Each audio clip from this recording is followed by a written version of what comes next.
Ils vont stopper un train. Ces manifestants se dirigent vers la gare d'Argenton-sur-Creuse, une commune de 5000 habitants dans l'Indre. Ils veulent que leur gare soit mieux desservie par le service public ferroviaire. Ils ont décidé de prendre les grands moyens pour se faire entendre. Le plan est donc d'aller stopper le train Intercité 3619 qui relie Paris à Toulouse.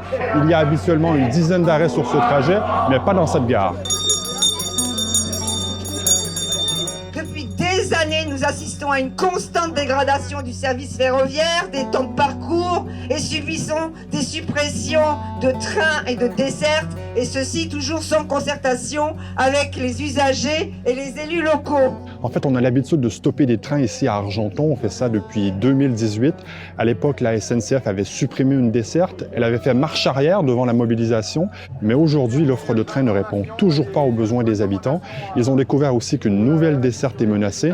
Alors, ils redescendent sur les rails pour défendre leur gare. Bah, tu nous dis quand on descend sur les voies. Bah oui.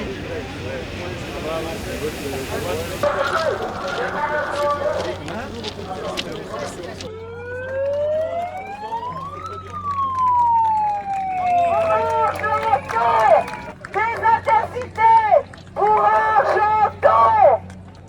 Vive Argenton! Ça fait 5 ans qu'on demande de pouvoir arriver à Paris plus tôt, parce que pour les gens qui travaillent, arriver à 9h30, c'est trop tard.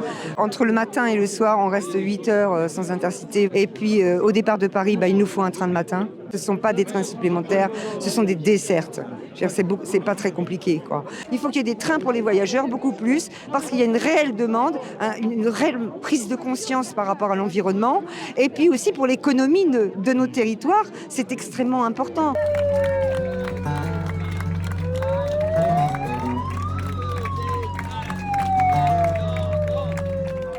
Ma gare est importante, c'était pour tous les transports, notamment pour les soins, parce qu'on doit aller à Limoges ou à Châteauroux pour se faire soigner, mais aussi pour tout ce qui est loisirs.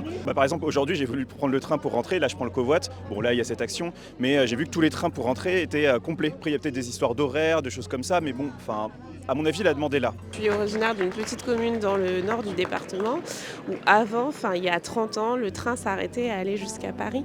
Et là, actuellement, on a certaines dessertes TER de temps en temps. On est déjà très dépendant de notre voiture dans notre quotidien, dans le département de l'Indre. Donc si on nous enlève en plus nos dessertes ferroviaires, ça ne nous incite pas du tout à faire le pas et à faire la bascule sur nos changements de mobilité. On ne peut pas plaider depuis des mois et des années la mise en valeur des territoires ruraux et en même temps de ne pas écouter ce qu'on leur demande ou de ne pas assurer ce que j'appelle les trains du quotidien.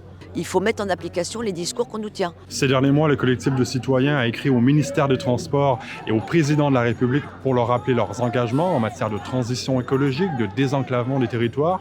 Ils n'ont toujours pas eu de réponse, alors ils promettent de continuer à bloquer les trains.